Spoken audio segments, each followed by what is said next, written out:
Welcome to Founders Future, a podcast powered by closersio, where we dive into the journeys of innovative entrepreneurs and explore the road ahead for them and their companies. I'm your host, Ammar, and in each episode, we uncover the stories behind impactful ventures, the challenges faced along the way, and the strategies driving their future growth. Today, we are absolutely thrilled to be joined by Sara Liddle, founder of Inflori Coaching, a professional relationship coach, podcaster, and consultant celebrated for empowering clients to build deeper connections, resilient relationships, and thriving professional lives through evidence-based coaching and energy work. Sara, welcome to Founders Future. Thank you. Thanks for inviting me. Yeah, I'm excited to dive in. I always like to start from the beginning. So take me back to before you started your business. What were you doing before? And then what really motivated you to start Inflori Coaching? Yeah, thank you. I started the business around sort of 6 years ago. It all really started from me training as a life coach. So I trained with IPEC, who, as you said, their kind of specialism is core energy coaching. And I was really interested in just how the framework works. And it was part of developing my skills, but also self-development work as well. And I didn't really have an intention to start as a relationship coach. And in fact, during the coach training, there was a demonstration where the two lead trainers actually demonstrated a relationship coaching session. And I came out of it and said, I'm never doing that. It was deliberately there to cause a bit of friction. You had one party that didn't want to be there, it was deliberately sulky. But as I continued to work through the program and looked at kind of various different areas that I wanted to specialize in, then the relationship coaching just became more and more attractive. I think in terms of just understanding the need that's out there. And there's been some research by the Gottman Institute, and they say that on average, people suffer in relationships for 6.5 years before they actually take any action or seek any help. And often the option they take is then to leave the relationship. And I want to work in that space in the middle, which is saying it's not a stay or go decision. There's this whole space in the middle where we can explore who we are in the relationship, what we each bring to it, and how we want things to be different. So that's the bit I find super rewarding and blessed to be part of other people's lives doing that. I love that. Let's dive into the business today and what that looks like. Who Yeah. would you say is your ideal customer? Is it mainly men? Is it mainly women? Is it both? What does that look like? Yeah, it's a bit of both, although not by design, but just as it's naturally unfolded. I have attracted more men into my coaching practice for some reason. I'm not quite sure why. But yeah, it is a bit of both. Sometimes it's couples work, sometimes it's individual. I tend to see more individual than I do couples together. But that's just, again, how the business has naturally evolved. But I'll tend to work with people on a sort of 3 month to 6 month engagement, depending on what's happening. And they're often aged between sort of 35 and 60, I'd say, is that kind of, it's in that space, because it's generally people who've been in a relationship for a number of years. So sometimes they might be relatively new, so 2 to 5 years, sometimes it's longer than that.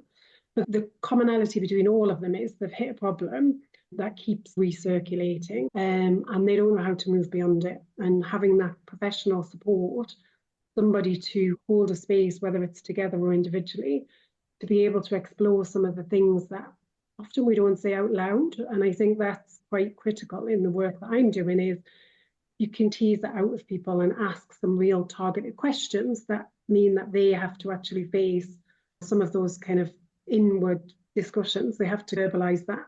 And I think it's just such an important kind of piece of work to be able to do. I couldn't agree more. One of my favorite quotes by Tony Robbins is, the quality of your life depends on the quality of the questions you ask yourself. Yeah. And I feel like that's one of, there's many, but that's one of the benefits of having a coach is a lot of times, A, you never think to ask yourself these questions, or B, you never say it out loud. And there's a difference between thinking it in your mind and saying it out loud. So it sounds like these men are already in, or these women or men that you're working with are already in relationships. So it's not, hey, I'm going to help you get in a relationship. So I'm going to help you with a specific problem. Yes, yeah, definitely. Yeah. It's all about overcoming those kind of common challenges that people face in relationships. Got it. Walk me through when it's a 3 to 6 month engagement. Is that one-on-one coaching? Is it group coaching? Are we doing weekly calls? What does that look like? Yeah, so often I'll start off with weekly sessions just so that we can get a bit of a handle on where people are at, because generally they're coming with a specific problem, and that specific problem might be just the only thing that they need to work on. But often what happens is then there are kind of more things that get uncovered, so things that we're not even aware of. So I tend to start weekly just to build up some trust, some momentum, and really start to get beneath the surface as to kind of what the real problem and challenge is. And then as time goes on, we can move to fortnightly coaching. Often we'll have, I've got a number of kind of practical resources that I use with people and with couples. And so I'll share kind of homework, I guess, for them to do for practical tools, and having a bit of space between the sessions once we move to every 2 weeks allows that space to be able to witness some things that are happening. Because often I find that the awareness side of it just isn't there. We're not necessarily aware of the problems that we're facing, and we're not really aware of, we can often say what the other person's doing, but we're not really aware of what we're doing. And so depending on where people are, then I've got specific tools for specific situations. Okay, very cool. Let's shift a little bit to the back end of the business. So when it comes Yeah. to client acquisition, lead generation, marketing, what are you doing to bring on more clients? Yeah, so I've got a number of things. There's the organic side, which is posting regularly on social, so doing a lot of reels on Instagram, Facebook. I also do a bit on Pinterest. I could probably do a bit better in that area because I do write a blog and try to get one of those out every kind of week or every 2 weeks. I've got my own podcast. So they're more of the organic side of things. I do then run intermittent advertising campaigns using Meta, so Facebook and Instagram. Okay. And that's to a quite a simple funnel, really. I've got one kind of lead magnet, which is around 7 steps to reconnection. So connection, or that loss of connection, is often the things that couples say, look, I don't know what's happened between us, but we're not connecting anymore. And this kind of simple 7-step guide is a free lead magnet that then you land on my email list. You'll get a series of emails which are all value based. So it's all about kind of little tips along the way of how to improve your relationship. And then from there, often people will book a call. So you can book a discovery call that's completely free. There's no obligation to purchase at all. You get 45 minutes. We can chat through your specific problems, because everybody's challenges are unique to them and their individual circumstances. So we have a little chat through that, and then you decide if you want to continue and work to get that. And then we can pretty much start the engagement straight away. I do run an energy assessment with clients, which provides a great starting position to be able to look at their unique energy levels and then how that might be impacting on the relationship. Okay, very cool. So it's something a bit different, I would say. Yeah, I'm super curious with the lead magnet. Do you get them to book a call right after? Let's say I see the ad, I click on it, I download it. Now you have my email. Now I have the free lead magnet. Is there a page after that where it says, hey, if you want XYZ, book a call? Or is it just the newsletter nurture after that? So it's primarily in the nurture. The thank you page will change depending on kind of if I'm promoting something else. Like I'm really interested in getting into some group coaching work. So I did a little kind of test on that. And so then I would change that thank you page, would be sign up to this kind of priority wait list. So if I was running something specific, it would run to that campaign. If not, then yes, book a call. But it's always in the nurture sequence. The messages vary depending on the email. So it's either check out my socials, it's listen to the podcast, it's do you know I've got a blog, or it's book a call, or here's some other ways to work with me. So the messages then vary along that email sequence. Got it. Got it. So it's not always book a call with the email sequence, but it's also not necessarily on the thank you page either.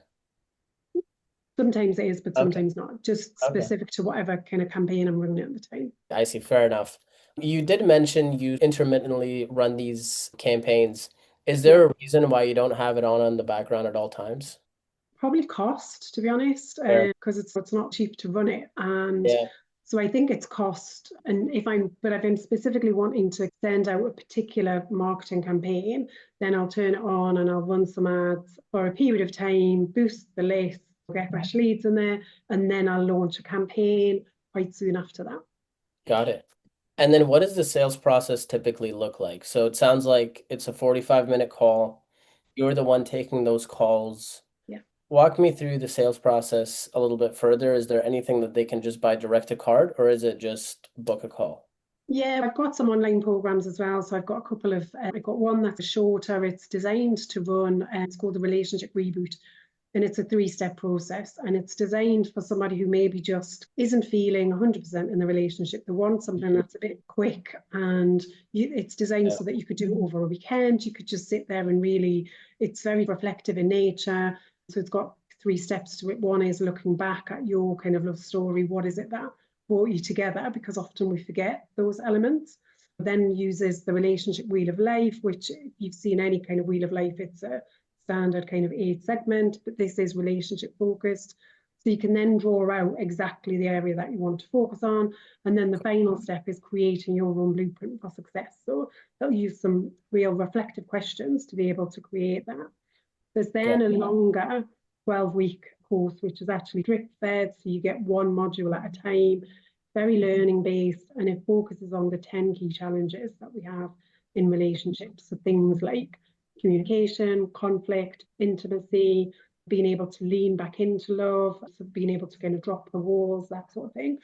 So that is designed where you just get a module a week, and then there's a workbook and a bonus workbook for each week. So you get practical tools that you can do at home, either with or without your partner, depending on how you. Very cool. I'm curious if what you found to be the most efficient when it comes to conversions. So when you hop on a sales call, is there anything specific that you found to be effective to turn that person into a client? It's real hit and miss, to be honest with you. I wish I knew the answer to that question. Sure. I think people often have made up their mind, I think, before they get on the call. So what I tend to find is those, particularly if I get a referral, it's pretty much always going to end up in a sale because they're really switched on. Somebody else has recommended me as somebody to work with, and the conversation is free flowing and it doesn't take a lot. I think if it's somebody that's cold, so they're coming probably from more the ad route or have just maybe followed on social media, it's a bit more less certain, I would say, as to whether that person converts or not. I have quite a relaxed style. I'm not attached to somebody signing up or not. It has to be the right decision for them. So there aren't any, I'm not really a big fan of kind of any of the kind of pushy tactics to get somebody to convert. I want the clients that want to work with me and see the value that I can bring to them, and they feel comfortable, because it's specifically the area that I'm working in, you've got to be able to open up, you've got to trust the person that's there on the other end. 100%. I think anytime you're selling some sort of coaching or consulting services, it's more of a transformational sale as opposed to a transactional sale. Yeah, And absolutely. you can't be attached to the outcome. It's Yeah, truly like, how can I provide this person with as much value and then see if we can help, if I can even help them. And if yeah, I can, helping them with the resources they need to make that decision. yeah, exactly. Yeah. And often, even if it's a no, people still take something from that call. They Hmm. still take something away from the session. Yes. Um, just by its very nature, you're asking coaching style questions because that's the nature of who you are and what you do. Yeah. When you think of your goals and your vision and really where you want to take the company over the next, let's say, 12 months, Yeah. what specific revenue targets or milestones are you really aiming towards? Yeah, I think I would really like to launch group coaching because I think it has such power in having that kind of peer-to-peer support as well as having the expert in the room coaching through things. So I think that would be something that would be quite exciting to do. More longer term, we've talked about maybe running some retreats. My co-host on a podcast, who also qualified in the same training as me, she actually lives in Greece. So we've talked about how that would be quite a cool idea to get some couples out there for Yeah, retreats. So I think that would be quite exciting. There's nice. lots I want to do. It's more the kind of time capacity and I guess investment to make those things happen. Yeah. I'm curious what you feel like is the biggest challenge to scaling this up even further. I would say it's, guess getting some of those foundations right. So working out the things that actually work. I've spent a long time working on messaging in terms of what is it clients want to hear, what is it that they're interested in. So I Yep. think getting some of those basics right, and then once you've got those, you've got a kind of solid, I guess, appreciation for what you're going to get out the other end when you're putting these things in place, then it's a lot easier to scale up. I think you need some help. You can't do it by yourself. So I think it's then looking at, if you were going to go and scale really far and have other coaches working for you, you've then got to be confident that they're going to deliver to the same Mm. professionalism and same standard that you adhere yourself to, because that's what people are buying into. Yeah. What advice would you give new coaches that are thinking about stepping into this space? I would say things will take longer than you think they're going to take. That's just the Yeah. nature of the beast. And I think we all go through this same kind of frustration level of, I don't want to be a marketeer, I just want to be a coach. But unfortunately, it comes with the territory, doesn't it? So we have to do some of these things that maybe we're less aligned to and don't possibly feel like they're the right things to be doing, but they are part of the process. And I think it does help to understand your clients if you're able to go through some of those marketing methodologies. Yeah. 100%. It's unfortunate. Sales and marketing is a big part of this, especially I think in today's landscape with so many people offering similar services. I know. You have to be able to stand out. It's a Yeah. big thing. Yeah. What is the best way for people to reach out to you to work with you?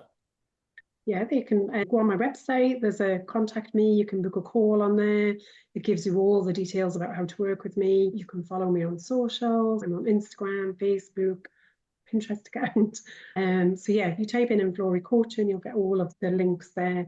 The website address is www.inflori.co.uk. Awesome. What does Inflori mean?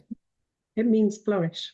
Flourish. Okay. Yeah. Is that Rem- Latin or what is that? It's Romanian. Yeah, and I actually have a friend who is Romanian, and I checked with her first because Nice. you don't want to get some misinformation and find out it means something completely different. Could be a That'd bit be embarrassing. that'd be funny. Yeah. Any final words before we wrap up?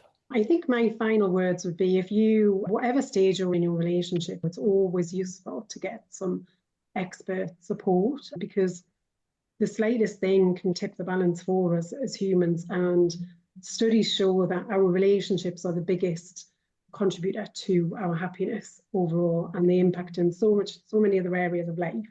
I think they're not things to be neglected, and we often think of them as a kind of in the last place, and we only ever get to that support when we're in crisis mode. And very often that's kind of too far down the line. Yeah, I love that. I completely agree. I think the relationships you have with the people in your life, most importantly, your partner, that is probably one of the biggest determinants of overall life satisfaction Yeah, and success and yeah, career growth and so many different things. But just overall, like how happy you are day to day, yeah, I think it's super important. yeah, it is. Yeah. Thank you so much for your time. Thanks for having me. Anytime. So that wraps up another inspiring episode of Founders Future. To our listeners, if you enjoyed this episode and you want to strengthen your relationship and really make it more robust and resilient, go to inflori.co.uk. That's inflori.co.uk. And if you are a business owner, specifically a coach, consultant, or agency owner, and you're really looking to scale your business and you want to enhance your sales and marketing efforts, visit closersio to hop on a call with our team and discover how we were able to go from zero to $30 million per year in less than 3 years, and how you can use similar strategies as well. Until then, keep on climbing.